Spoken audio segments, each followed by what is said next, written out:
ThaBoxing Voice. I'm delighted to be here with Otto Wallin here at Wembley. Otto, how are you? I'm good, thank you. How are you? I'm fantastic. The sun's out, first day of spring. You know, you being Swedish, you guys are very, what's the word? Seasonal affected? Yeah, for sure. I mean, in the winters it's dark all the time. Maybe you have sunlight like 2 hours in the day, and then in the summer it's the total opposite. You have like, it's dark maybe 2 hours. So it's a little bit different, but yeah, it's, you know, it's nice when the sun's out. I like it. Yeah, I've actually been to your country, including the Arctic month, so I've never actually been to where you're from, Sundsvall. Yeah. Small town, halfway up the coast. Yeah, it's like in the middle of Sweden, but everything above Stockholm people consider north. So it's on the east coast, and you know, it can be cold, rough sometimes. It's a working class city, and about 100,000 people, but it's a nice place. I like being there. Okay, so not as small as I thought. I just wanted to ask you about that because obviously people know about your great amateur pedigree. Just go into like how you got into boxing. I mean, we don't really think of Sweden as having much of a boxing pedigree. Of course, you had one of the great European heavyweight champs in Ingemar Johansson. Who knows, you might follow in his footsteps. Yeah, I mean, is there much boxing in Sweden? Did you have to do a lot of the international tournaments to get your experience? Yeah, I needed to do a lot of international tournaments. There wasn't a lot of heavyweights when I was coming up, so it was really hard to get fights. But after a while, you know, I was doing well, and people started taking me abroad, you know, to the Eastern European countries, and I was here in London fighting Joshua, different guys at Haringey Box Cup, and you know, then I made it to the national team, so I got some fights there, and so we moved on. But sometimes it was really hard to get amateur fights for a heavyweight, and also sparring was really hard sometimes, and so I got months without sparring pretty much.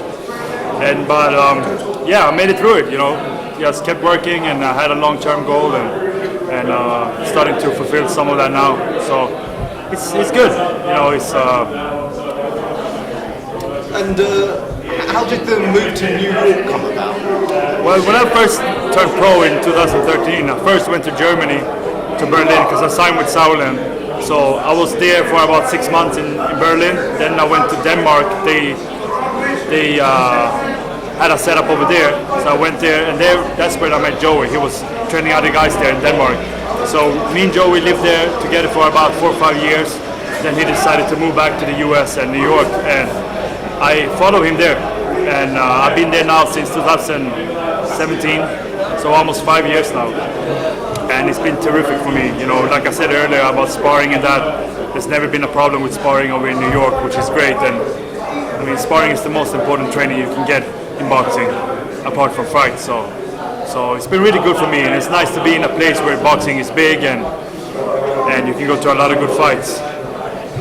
You know, of course, in the last 20 years, there hasn't been great American heavyweight. A lot of people say boxing isn't as popular amongst larger men because they'd rather go and play gridiron football or basketball.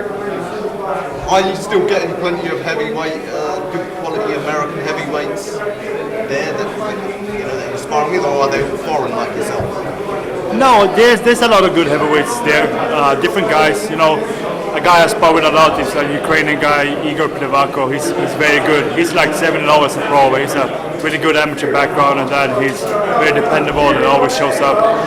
Then, you know, sparring different guys over there, Adam Komnatsky, Zhang Chile, Big Baby Miller one time only, but there's a lot of good heavyweights there. You know, when I get a big fight, we bring people in. So I had, you know, Cassius Chaney, who else? You know, Kevin Johnson even. It's a lot of good guys there, a lot of experience, so it's good.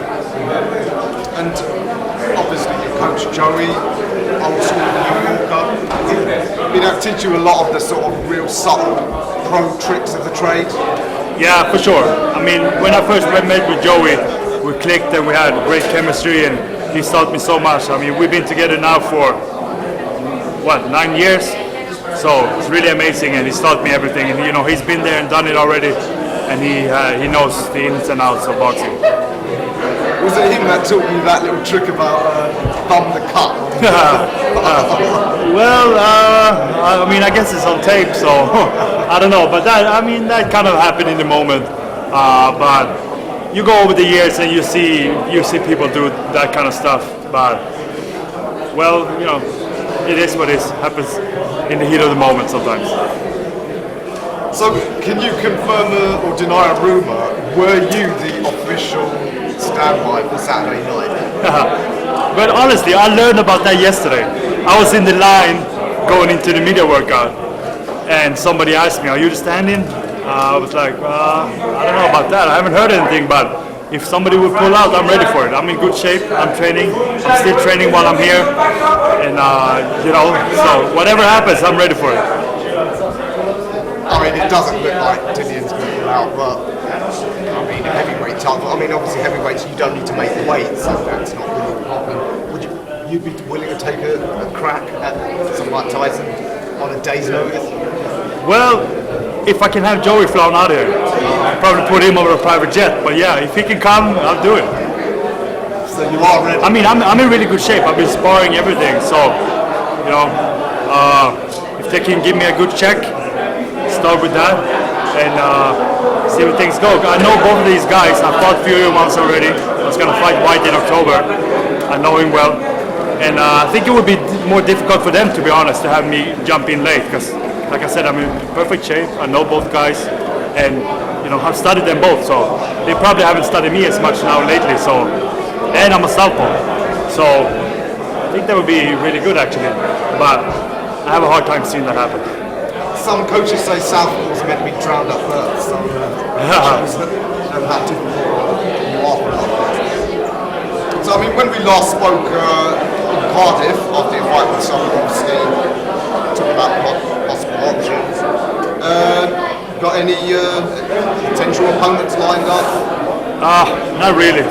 We are working on a date in June. There's some names that are being brought up, but nothing concrete yet. So I'm just hoping to get a good fight, and so I can keep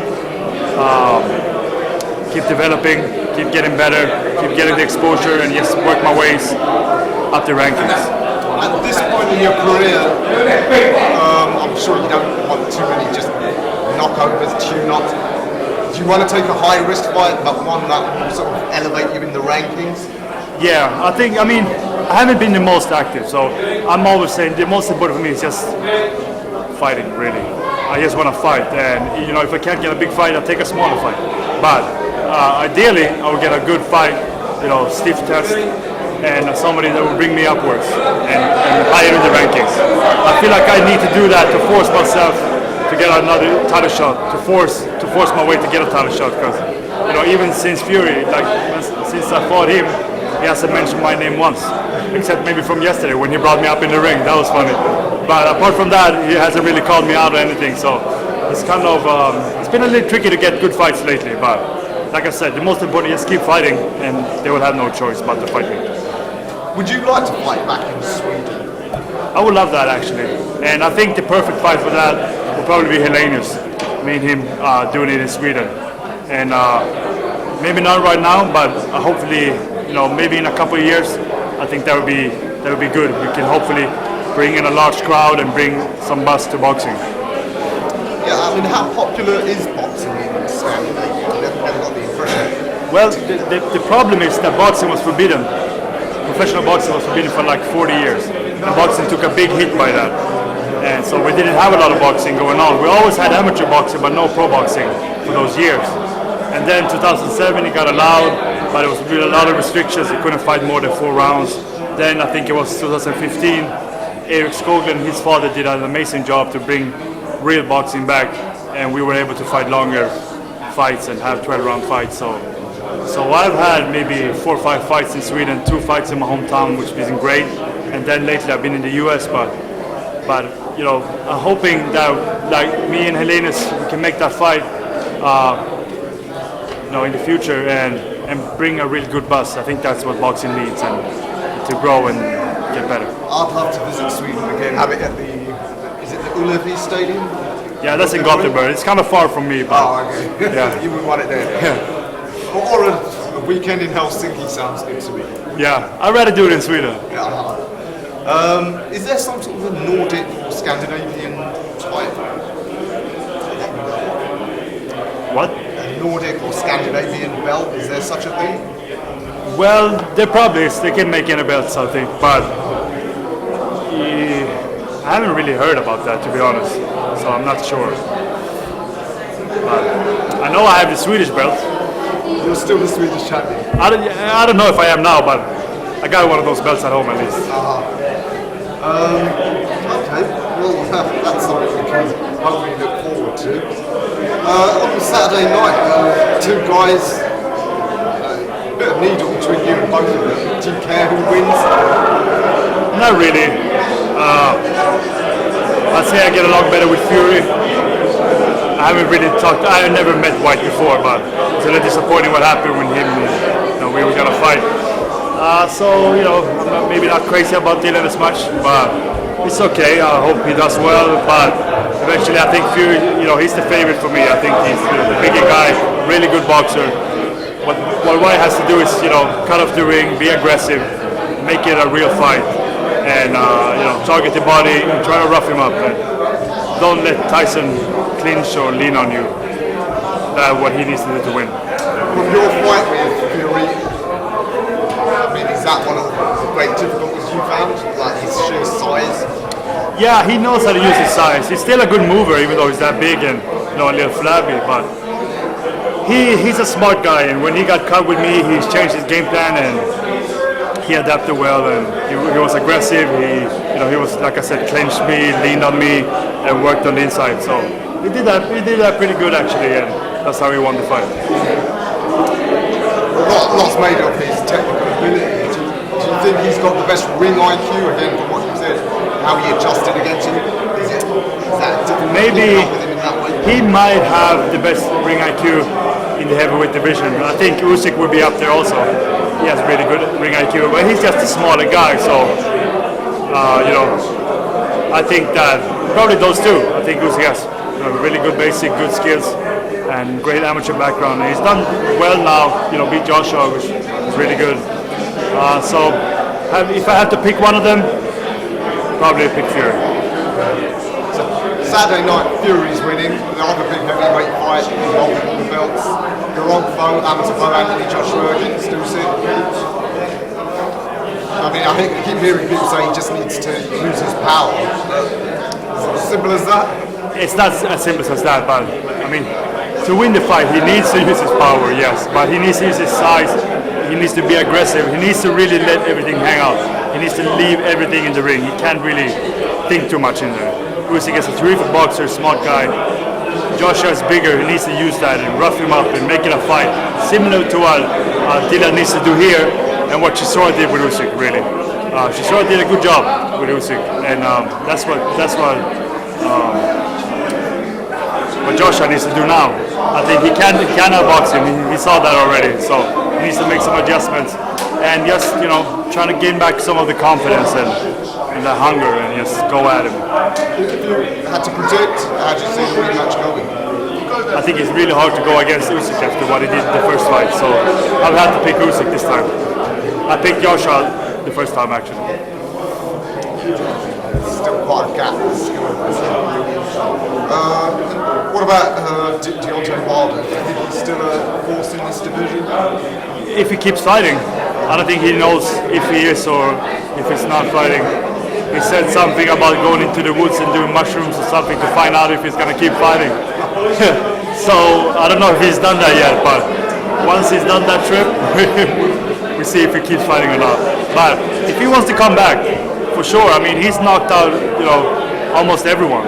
He put Fury down plenty of times, and so, if he wants to keep fighting, if he's got the hunger, he should do it. But hopefully, he's made enough money that he can relax now.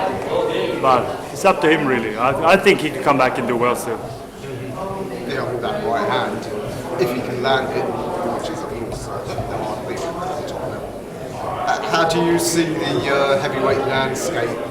If you were to say in a year from now, how do you think it will change? Do you think guys like AJ and Fury, maybe they're on their last couple of fights at the top level? Do you see some like Hrgovic coming through as being like a major threat? Maybe. We'll see what happens with Hrgovic and Zhang. See how that fight goes. So that would be interesting. You have Joe Joyce. He's older, of course, but he's kind of a new guy in the as a pro, right? So he probably still be there. I don't expect Fury to retire. I wouldn't think so, but Joshua, who knows? I mean, if he has the hunger, he's still a major threat and can compete, of course. And then it'll be interesting. I feel like it's almost like a generation that's almost on its way out now with Fury, Joshua, Wilder, Dylan, and some guys coming behind that will be myself, on my way up. And Usyk is a little older, but he probably still has a lot of things that he wants to do in the sport. So see what happens. A year from now, who knows? How old are you, Otto? I'm 31. But Just young for him. He's pretty young. I think that I haven't really had that many tough fights as a pro. I haven't taken a lot of damage. I don't have any injuries, so I'm just coming into my own now. I feel like I'm a late bloomer, and this is really my time. Yeah, we look forward to seeing what you can do. Still, most people in the sport know you're one of the hardest guys to beat. It's probably why you're finding it hard to get those fights. Yeah, but we see. Hopefully, you get something locked in soon. Otto, anything you want to add? Yeah, I want to just thank everybody for the support. I get a lot of support from all different countries and places in the world. I'm really appreciative of that. It's nice to be out there. Hopefully, we get a good fight on Saturday. Pleasure's all ours. Great having you again. Otto, thanks for being on ThaBoxingvoice. Thank you. For the video, feel free to hit the like, subscribe, and share. As always, if you want to support us to the next level, head over to the patreon.com/ThaBoxingvoice. We have tons of exclusive from Border Wars, Untitled, betting shows, the list goes on and on and on. But in addition to that, if you guys have questions for fighters, trainers, and promoters, this is where you can submit them. We will run out, get these questions answered, and put it back on the show just for you guys. Appreciate it. Peace.